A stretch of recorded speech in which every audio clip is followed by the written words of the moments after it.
लग रहे हो। हेलो स्टूडेंट्स, आज हम नए चैप्टर के साथ अपनी शुरुआत करेंगे जिसका नाम है elasticity of demand. Elasticity of demand का मतलब क्या है?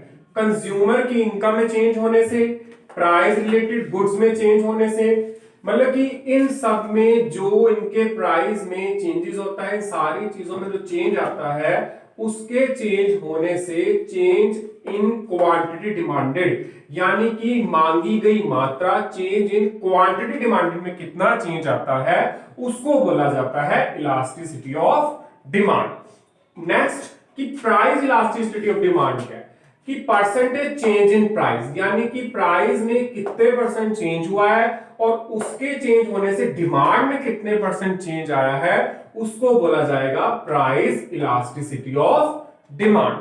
अब हम स्टडी करेंगे कि डिग्रीज क्या है प्राइस इलास्टिसिटी ऑफ डिमांड की। First one is perfectly elastic demand, second perfectly inelastic demand and third unitary. Unitary का मतलब होगा elasticity of demand equal to 1। ये जो परफेक्टली इलास्टिक डिमांड है इसका मतलब है, अब आप यहां पे डायग्राम में देख सकते हैं क्वांटिटी है, इधर प्राइस है, यानी कि 10 प्राइस है उस पे हमारी डिमांड इंफिनिटी भी है और 10 प्राइस पे ही मेरी डिमांड 0 भी हो सकती है। यानी कि इसका मतलब ये है कि बिल्कुल लिटिल बिट, हल्का सा चेंज होने से, यानी अगर बिल्कुल ना के बराबर है अगर प्राइस को बढ़ाएं तो हमारी जो डिमांड है वो इंफिनिटी हो सकती है, और अगर हम प्राइस को बिल्कुल कम कर दें, प्राइस को बिल्कुल कम कर दे तो हमारी डिमांड क्या हो जाएगी? इंफिनिटी।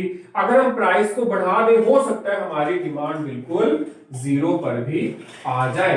यानी कि परफेक्टली इलास्टिक डिमांड वो डिग्री है जिसके ऊपर हम प्राइस का जो चेंज है वो हमें नजर नहीं आता, पर हल्के से प्राइस के कारण डिमांड इंफिनिटी भी हो सकती है और डिमांड 0 भी जा सकती है।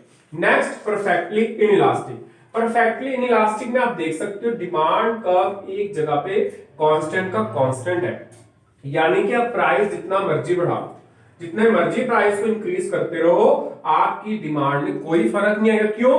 क्योंकि इसमें हमारी सारी वो चीजें आती हैं जो हमारी नेसेसरी के, जैसे कि मेडिसिन। अब मेडिसिन के बगैर तो हम नहीं रह सकते अगर हमें कोई लगी है, तो यानी कि इसका मतलब ये हुआ कि जितना मर्जी प्राइस एक्सटेंड होता रहे हमारी डिमांड के ऊपर कोई भी फर्क नहीं पड़ता। यूनिटरी का मतलब क्या है? यूनिटरी का मतलब है कि हमारा प्राइस कम हो, हमारा प्राइस ज्यादा हो, हमारे टोटल एक्सपेंडिचर जो है वो कांस्टेंट के कांस्टेंट ही रहते हैं, यानी कि टोटल एक्सपेंडिचर में कुछ भी चेंज नहीं आता। ना तो प्राइस कम होने से हमारे टोटल एक्सपेंडिचर कम हो जाते हैं, ना ही प्राइस के बढ़ने से हमारे टोटल एक्सपेंडिचर बढ़ जाते हैं, वो कांस्टेंट के कांस्टेंट ही। ग्रेटर देन यूनिटरी मतलब इलास्टिसिटी ऑफ डिमांड जब 1 से ग्रेटर होती है। इसका मतलब क्या है? कह रहा प्राइस के चेंज होने से डिमांड में इतना चेंज आता है कि प्राइस के कम होने से टोटल एक्सपेंडिचर बढ़ जाते हैं और प्राइस के बढ़ने से टोटल एक्सपेंडिचर कम हो जाते हैं। तो ये कौन सी कंडीशन होती है? Elasticity of demand greater than 1। Other one and last less than unitary. Less than unitary का क्या मतलब है कि प्राइस के बढ़ने से टोटल एक्सपेंडिचर भी बढ़ जाते हैं और प्राइस के कम होने से टोटल एक्सपेंडिचर भी कम हो जाते हैं। एक बार हम दोबारा से रिव्यू ले लेते हैं। First is perfectly elastic demand, यानी कि डिमांड के ऊपर किस तरह से इफेक्ट करती है कि इसमें बिल्कुल लिटिल बिट अगर प्राइस में भी चेंज हो उसका डिमांड के ऊपर असर हो जाता है, पर वो इफेक्ट दिखाई नहीं देता।